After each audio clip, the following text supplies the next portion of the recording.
the blood boiling, either in Tallahassee or in Miami. And tonight, in front of the garnet and gold-clad fans, Florida State and Miami both to hope to get their seasons off to a scintillating start. Glad to have you with us on College Football Live. Game kicks off at the top of the hour. Reese Davis alongside Lou Holtz and Mark May. They were chanting your name here earlier. All right, that's because I made some bad calls in '93 and enabled them to win that national championship. I'm their hero. They have it up on the corner there. Yeah. Miami has been part of a thorn in Florida State's side so many times, costing them other national championships. In '91, wide right one. Jerry Thomas missed 34 yards out. People forget he'd already made 3 field goals in that game.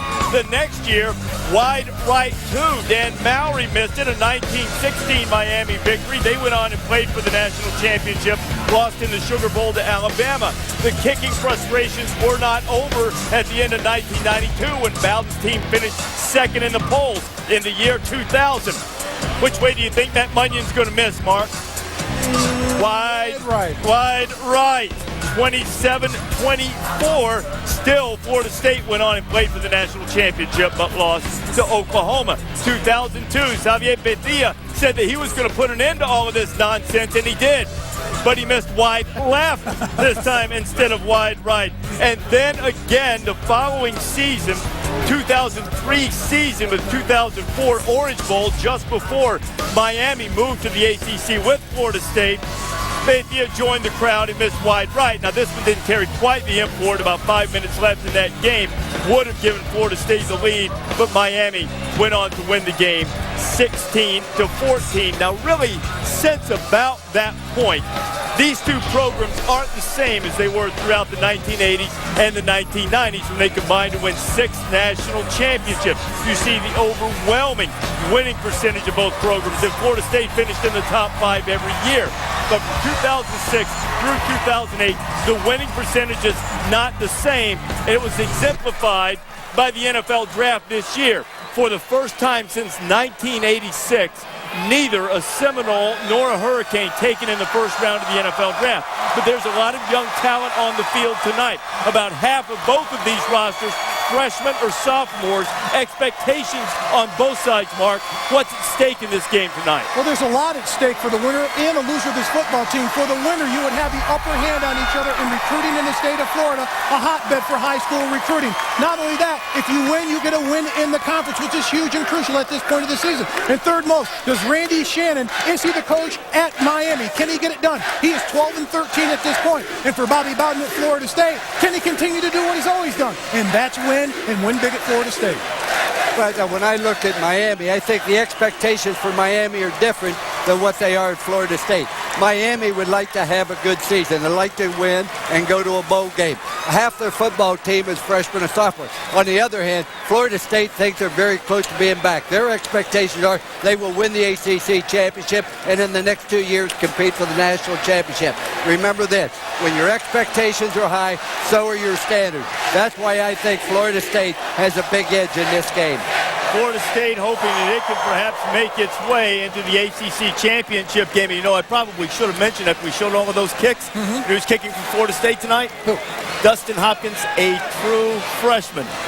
Pressure cooker for a freshman here, and it's always a pressure cooker when you're the head coach at Miami. Now, some would say that perhaps you don't have all of the same advantages at Miami that you might have at some of the other schools.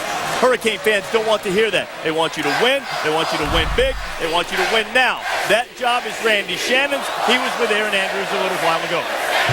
All right, thanks so much. Coach, Bobby Bowden had said there's good and bad when you play in this game as your season opener. What do you think about it? It's always good and bad, and it's you know, for the publicity, the TV, for the international game and things like that is great. But October is usually Miami and Florida State game. But you know what? Things change, time change, and this could be a great occasion tonight.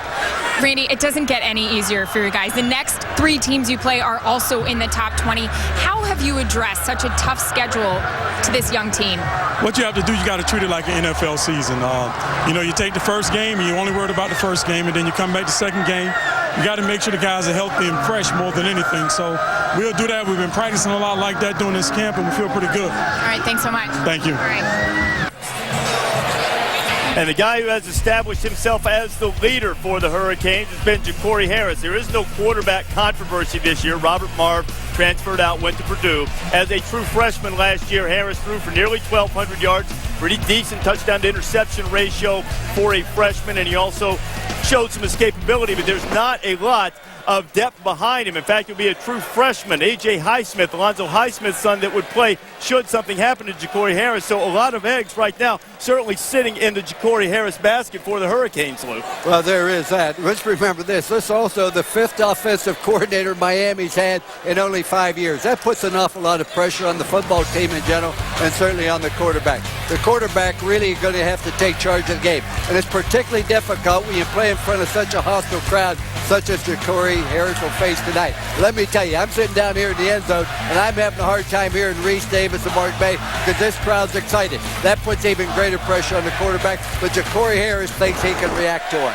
I think the most important thing for Florida State's quarterback, Christian Ponder, is eliminate mistakes. Cut down on the turnovers. Last year, he threw for 13 interceptions. In a game like this, you can't turn the ball over. But the other thing that's key for Florida State, all 5 offensive linemen returned from last year as starters and the tight end, which means he's going to be protected better than a newborn baby in the pocket. I think that's crucial. I think that's key. In a big game like this, you want to get off early in this game and have confidence. Make plays, make those short throws, get first downs. I think that's key and crucial for Christian Ponder. Not only that, Jimbo Fisher, his offensive coordinator, has already stated that he's had an outstanding offseason, which means he's matured, he's grown with this offense. He is the leader of this Florida State football offense. You know, one of the offensive coaches told us just a little while ago that he didn't remember seeing a team as sharp in film session last night leading into this game as the Florida State offense was. And when they set up the chairs in the ballroom to show everybody what their assignments are, razor sharp for that offense led by Christian Ponder. Well, we'll talk plenty about Florida State and Miami, but the overwhelming story in college football from the first weekend, the injury to the Heisman Trophy winner, Sam Bradford of Oklahoma. Now, his shoulder injury is being diagnosed right now as a grade 2 or grade 3 sprain. Typically, with that type of injury, there's still a great deal of swelling. You have to wait until the swelling subsides to be able to evaluate what type of rehab he needs and how long it's going to take. But at the moment, the best guess seems to be that Bradford will miss 4 to 6 weeks, and the Sooners will try to go on without him. That would make a likely target return date, and we are taking some liberties with speculation here, October 3rd against the Hurricanes that you'll see tonight. Oklahoma has a manageable schedule up to that point. But, Mark, as you look at Oklahoma right now, are they good enough on defense to have the defense carry them if they don't have Bradford for an extended period? Well, to carry him for the next couple of weeks, yes, because they have Idaho State and Tulsa. Tulsa will be a test for this football team, but the bottom line is they've got a good running attack. And if you look at DeMarco Murray and Chris Brown, both 1,000-yard running backs from last season, they can carry the load. Their offensive line isn't good enough. But the defense, they're going to have to make plays, particularly Gerald McCoy, the All-American tackle, 6.5 sacks last year. They're going to have to find a way to get it done. I think it's going to be crucial for their defense to play at a high level. And not only that, everyone talks about the BYU game. Yes, it was a huge upset. Their offense didn't perform, but the defense still lit up just 14 points in that ball game. Don't forget that. The defense is still a pretty stout defense. Yeah, but the defense is going to have to create turnovers, and Oklahoma's going to have to go back, and they're going to have to readjust their offense. You do not replace a Heisman Award winner with another quarterback. But I tell you this, the key is going to be the offensive line. If the offensive line can control the line of scrimmage, they have great running backs. They have DeMarcus Murray. They have Chris Brown. Both of them rushed for 1,000 yards last year. And I know as a football coach, if you can control the football, you can control the game. You throw the ball when you want to throw it because you're able to run the ball and have short yardage. But if you cannot run the ball, you're going to be forced into 3rd and long yardage. And let me tell you, the worst thing can happen to a coach's contract is to have to call 3rd and 12. I told the quarterback, I'm not paid to call 3rd and 12. I'm called to call 3rd and 2 plays, so the offensive line is the only one that can compensate. But what's crucial in this situation, the big picture that we're looking at, if Sam Bradford can come back in 3 to 4 weeks, that means that they've got a week, they've got Idaho State. They've got a week, they get Tulsa. Then they have a bye week. If he's able to come back in that bye week and be 75 to 80%, I believe he will start against Miami the following week, and that's crucial because that's going to be their biggest test throughout the next month. I think that it depends upon whether he's a quick healer or not, but I'll say that.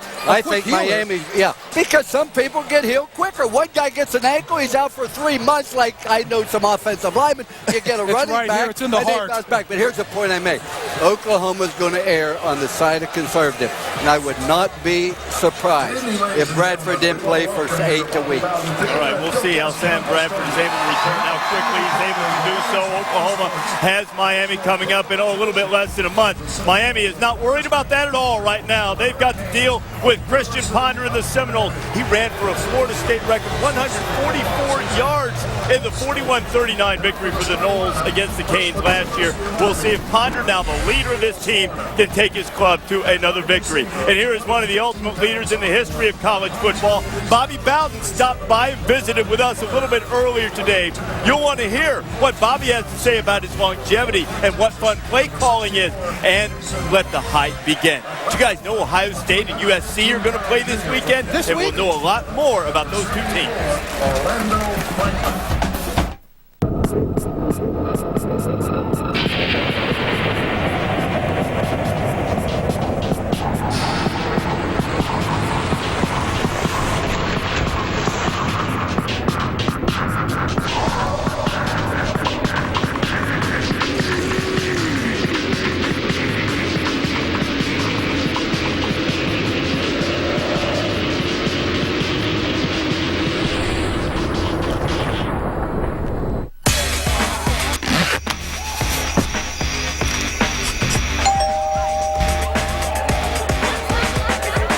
Pizza delivery guy.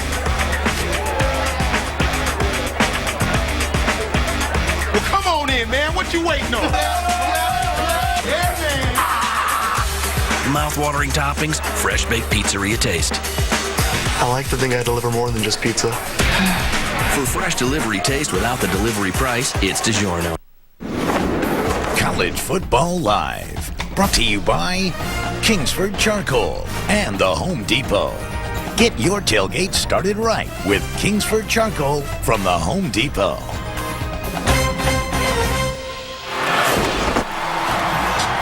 The intensity is starting to come through the screen. The Seminoles on the field, always ready to hit against Miami. These two teams have opened the season against each other 11 times. We had 5 shutouts. Much more from Tallahassee coming. Let's check in with Wendy Nix now. Hello, Wendy.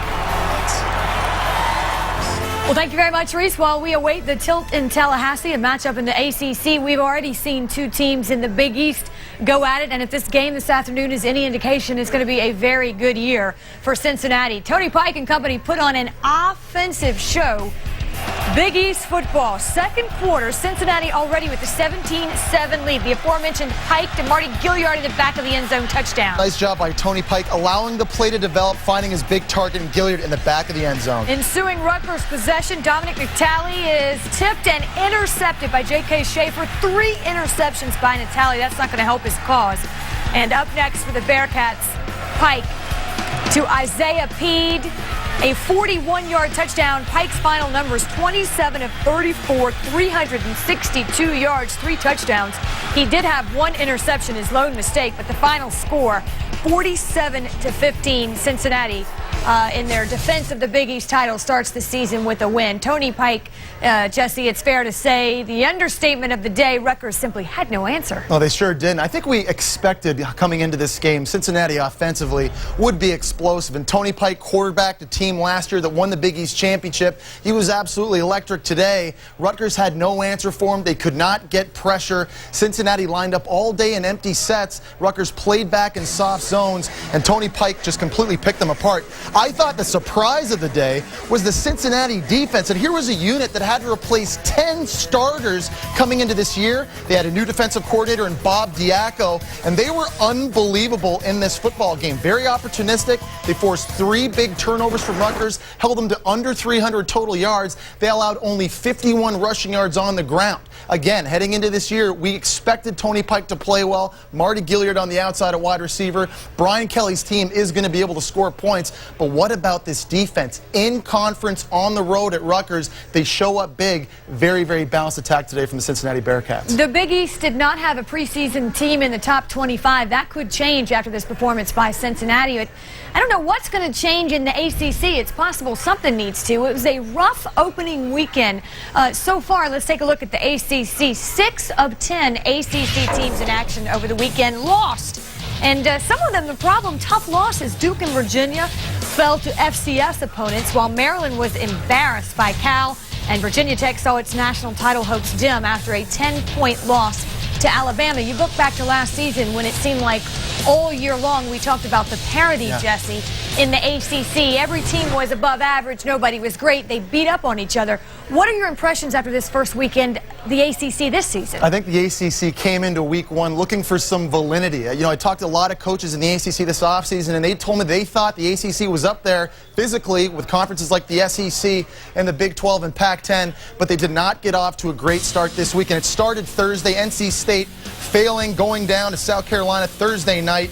You mentioned Virginia and Duke losing to football championship subdivision teams. Maryland got pounded by Cal. And then the two-time defending ACC champion Virginia Tech struggled against a top 10 team in Alabama. We've always talked about the parity inside the ACC conference, and that's something I really like about that. This conference beat up on each other when they play in interconference games. Last year, Virginia Tech won the conference, lost 3 times in interconference matchups, and 10 teams last year qualified for bowl games. They only went 4-6 in those contests, and for the ACC to really gain some validity, gain some respect, they have to perform better in these non-conference matchups when they're playing big opponents. They were not able to do that in week one. Not a great start for the ACC conference as we head into the 2009 regular season. No, it was not. And Reese, you guys talked about how important this game tonight in Tallahassee is for these individual teams. I'm going to ask you now what it means for the ACC as a conference. Well, I tell you, Wendy, I think it's a big deal because the ACC spent a lot of time in the offseason talking about the possibility of getting 2 teams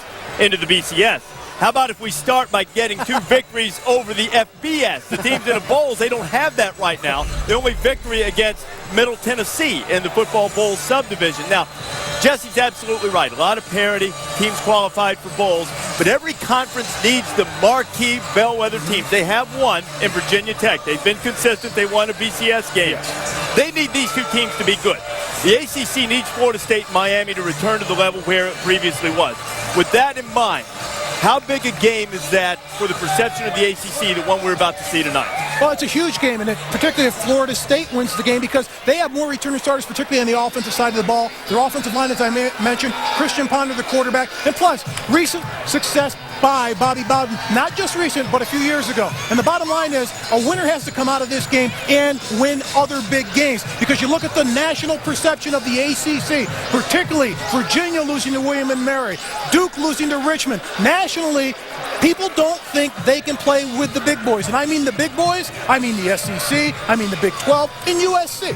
Well, I agree with you completely, but when you look at it, the outcome of this game isn't going to have an effect on the prestige of the ACC. It's what you do elsewhere. They talked about Virginia Tech. Yeah, the score was close against Alabama. Alabama had 495 yards total offense. Virginia Tech had 155. That is a great disparity between the two. Last year, Alabama beat the preseason conference favorite Clemson by 30 points. You go and you look at it over and over, and I will say this, though. Miami has a chance. They get an opportunity to play Oklahoma. Florida State plays South Florida. They also play BYU. So they'll have a chance. But you do not help your reputation when you lose to William & Mary and you lose to Richmond, both in the Colonial Conference. Both are hopeful they can play in the playoff for the 1AA. But the thing is, when you talk about, okay, the league, it's parity. Teams are pretty close to you. That's not a good thing. You need to have one bell cow. You need either USC, Georgia Tech, Florida State, or Miami to come out of this conference with 11 wins and have a chance to play for a BCS championship. Or once they get to a BCS game, be dominant in that game. Or you can say, next year, look out for that team. We haven't been able to say that about an ACC team in a long time. When Florida State came into this conference, everybody expected them to pick everybody else. But I've seen Florida State come down to their level, and that wasn't love the idea of this conference. And the Seminoles improved their record last year for the first time in 5 years. And while they do have high expectations this year, there is a feeling around Tallahassee next year might be the year that they're a national championship contender. They're still young, though. They're still very young. We'll continue this discussion all season. We'll also discuss Florida State's prospects tonight and in the future with the man who leads the Seminole Nation, Bobby Bowden. Bobby Bowden will join us. We talked to him a little bit earlier this afternoon. 382 career wins. How much longer does he want to go at it? Seminoles head coach joins us in a bit.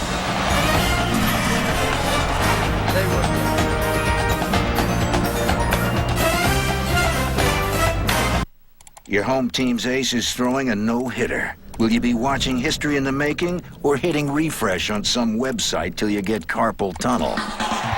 All your team's games are home games with the MLB Extra Innings Package, no matter where you live. Follow your fantasy roster. Get 80 out-of-market games a week and enhanced viewing features with MLB Extra Innings on digital cable. Call 1-888-COMCAST to order. In the movies, this is our hero. In real life, these are our heroes. The challenge of a great career.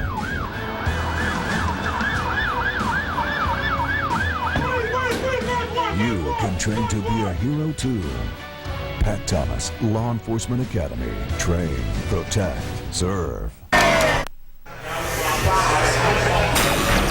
Welcome back to College Football Live. Miami and Florida State set to kick off at the top of the hour. Over on ESPN2, U.S. Open Tennis. We will keep you apprised of both situations as the night goes on. Right now, though, back to Reese Davis in Tallahassee. All right, Wendy and Bobby Bowden about to start his 34th season as head coach of the Seminoles, 44th year as a head coach. You see where he stands on the all-time wins list. Of course, NCAA situations, they're trying to have him vacate 14 of those victories, but at the moment, 2 behind Joe Paterno on the all-time list. The Seminole legend stopped by our set in the corner of the end zone and joined us earlier today. You could open with a soft opponent, or you can start with one of the great rivalries in the history of the game. And tonight, the Seminole Nation getting set to square off against the hated Miami Hurricanes here at Doak Campbell Stadium. And the guy who's made this program and this rivalry what it is joins us now, Bobby Bowden. Bobby, great to see you. Thanks for being with us. Good to be here. So many great memories in this rivalry. What does this rivalry mean to you? Well, this is our oldest rivalry, and of course it's an in-state rivalry. Not as bitter as the one in Gainesville. It's a different type of rivalry. It's kind of cousins, you know, instead of brothers fighting.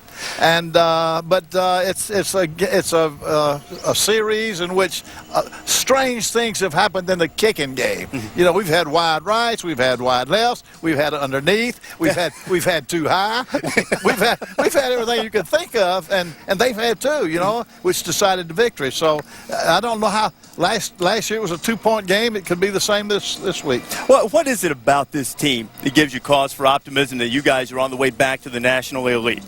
Well, gosh, we finally got away from the winning 7-game deal. Finally got it up to 9 last year.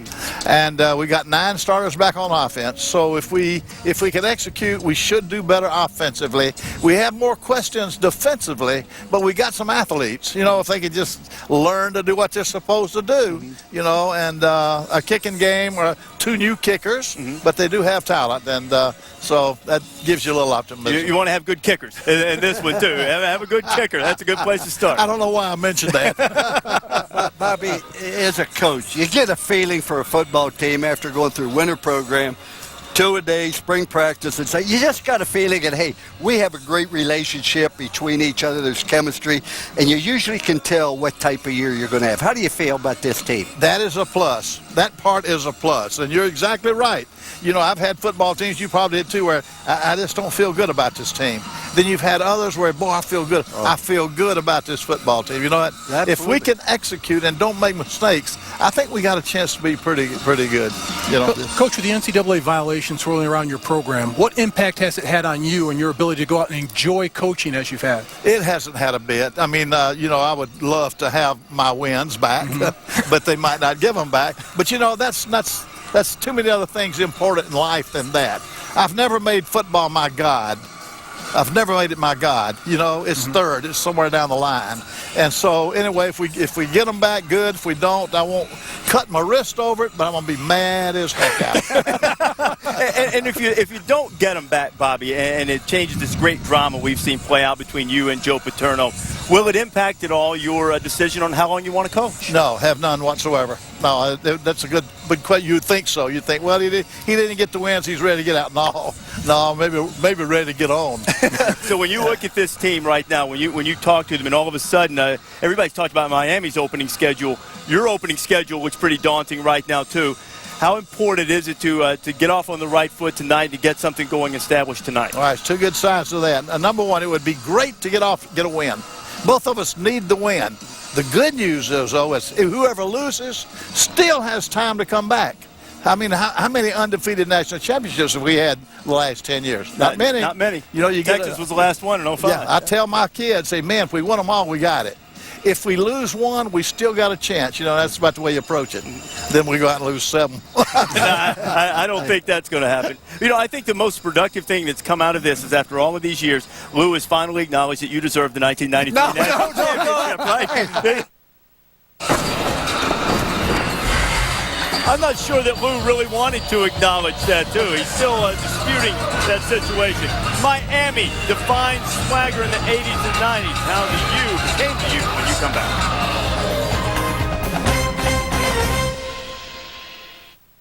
Hello. I'm finally going to get a flat panel in my home theater. Thank you. What should I get? You. You should check out our new LEDs. The picture's better than life. Okay, but I don't want to pay too much. Don't worry about it. We'll match those other stores' prices. And we'll deliver and hook it up for free. Okay, last question. If you guys are here, who's in the stores? The latest home theater technology and thousands of people eager to help. Best Buy. Buyer be happy. Yes, your love. What do you think? Hey, why don't we use our points from Chase Sapphire and take a break? We can't. Sure we can. The points don't expire. There's no travel restrictions. We could leave tomorrow. We can't use them for a vacation. But you can use the points for just about anything. I know. Chase what matters. Get your new Chase Sapphire card at chase.com/sapphire.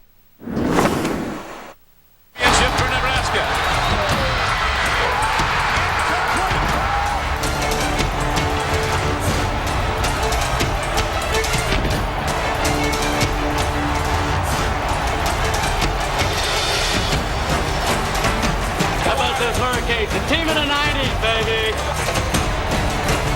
Miami has erased all doubts about the national champions. They are clearly the national champions of college football in the year 2001.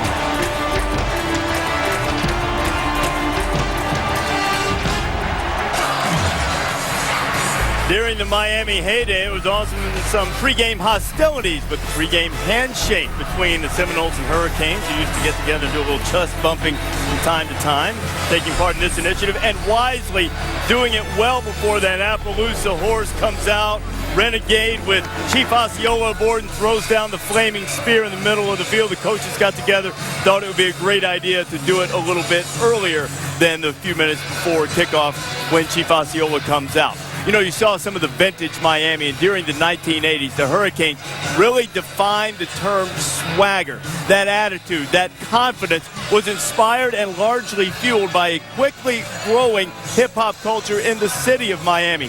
The Hurricane players started to embrace it. They became larger-than-life personalities along the way and became the role models for many who loved college football. Miami native Billy Corbin will tell the story of how these so-called bad boys of football changed the attitude of the game they played and how a serene campus became transformed into the U. We're the greatest show on earth. This team lived for the stage. They wanted the show, and we're gonna put on a show for you. That's one thing we're gonna do for you. The bigger the stage, the bigger we played. Most schools never win one national championship, and we had a chance to just win them all. Even the marvelous Bobby Bowden couldn't beat the Canes on a regular basis, and he knows that. We just refuse to lose. It's called swagger. If you don't like us dancing, then don't let us get in the end zone. We looked at it as going to somebody's backyard and turning a garbage can over and walking out the front door. And that was our attitude. We didn't fear anyone. We set a tone for not just sports, but for a culture. I mean, it was all edgy, from the way the city was, to how the music was, to the way we played. We were the first to do this stuff. So usually when you're the first to do something, you're not embraced. It didn't matter to us. It's about winning football games. And that's all that matters. You can call us whatever you want to call us, but get to know the name is C-A-N-E-S.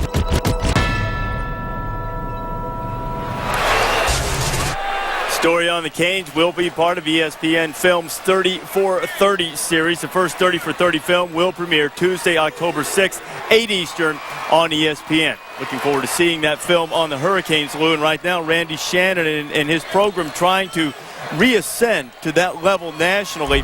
Do you think Miami can regain its stature in this current environment in college football? I think they can, but I don't think it'll be easy. Their facilities, from visual aids, everything else, needs to be updated. But let me say this also. I coached against Miami when they were the great. There was a swagger. There was a mentality, us against you. And it also hurt college football. When they showed up to play Penn State in the fatigue, it was sort of like, well, it's a macho game instead of a team game.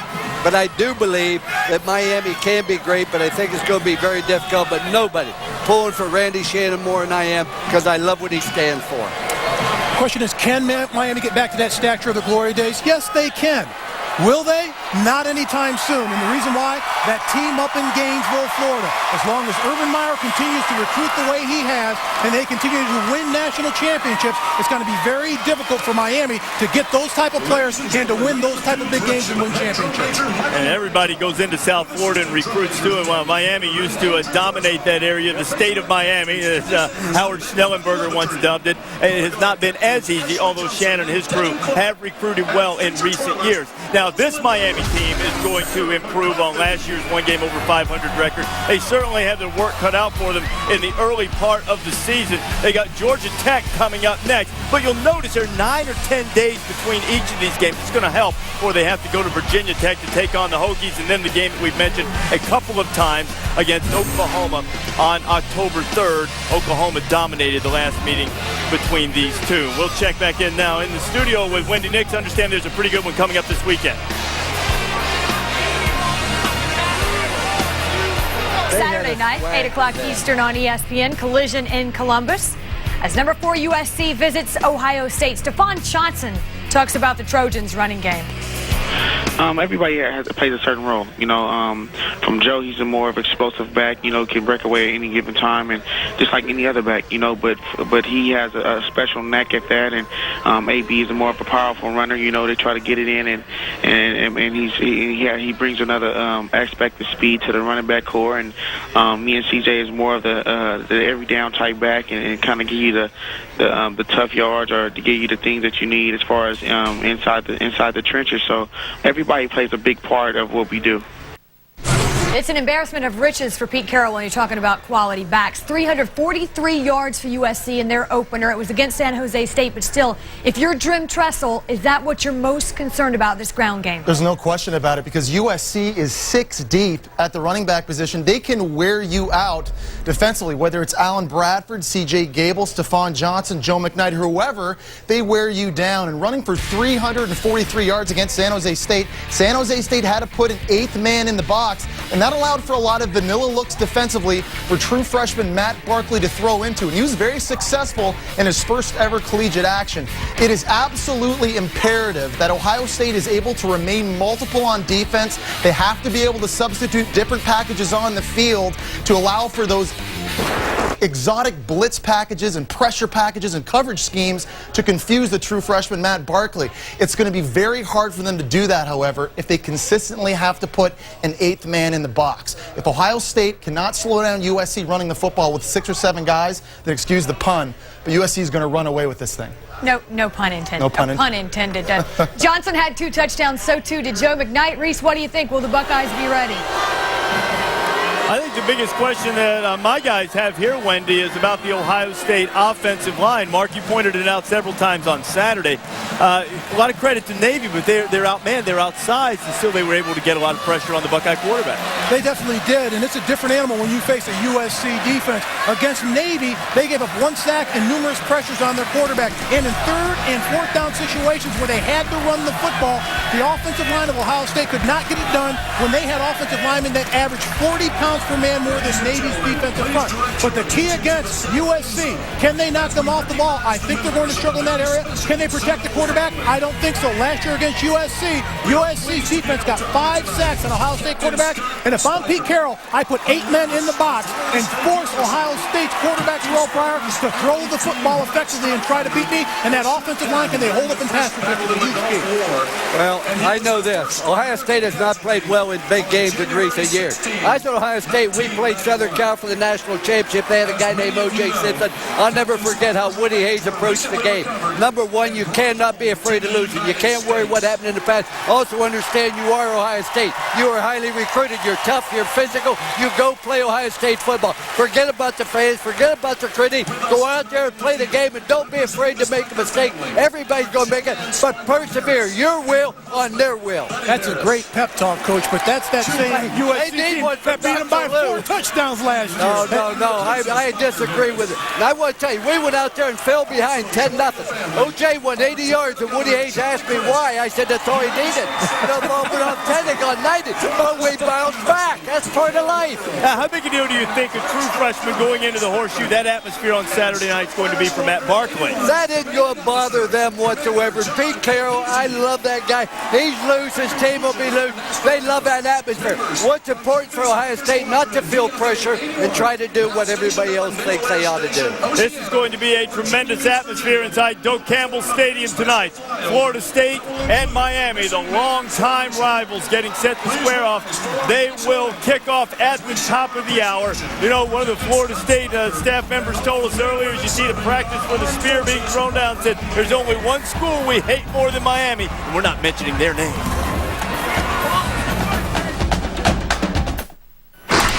Welcome to Progressive.com. You must be looking for motorcycle insurance. You're good. Thanks. So is our bike insurance. All the coverage you need at a great price. Cool. Hold on, cowboy. I'm not done. For less than $1 a month, you also get 24/7 roadside assistance. Right on. Yeah. Sounds like you're right at 500. More like a 900 V-twin. Excuse me. Well, you're excused. The right insurance for your ride. Now that's Progressive. Call or click today. Papa John wants everybody to know why our pizza's better. Better ingredients, better pizza is not a slogan. It is a way of life. So he's bringing it right to them. Papa's in the house. Introducing Papa John's new Cinnapie. Our fresh dough loaded with sweet cinnamon topping. Get one free when you buy a large 2-topping pizza, just $11.99. What'd you think of the fresh dough Cinnapie? A Cinnapie free. Better ingredients, better pizza, Papa John.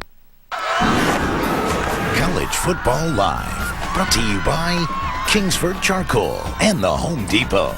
Get your tailgate started right with Kingsford Charcoal from the Home Depot. And Chase, introducing Chase Sapphire Card. Unlimited rewards, unbelievable experiences. Some news and notes outside of college football. Matthew Stafford has been tapped as the Lions starter for Sunday's opener against the Saints. Sean Merriman practiced with the Chargers Monday, said he would be cleared of charges of choking and restraining a female acquaintance. And top seed Roger Federer and 17-year-old American Melanie Oudin are among those who advanced to the quarterfinals of the United States Open.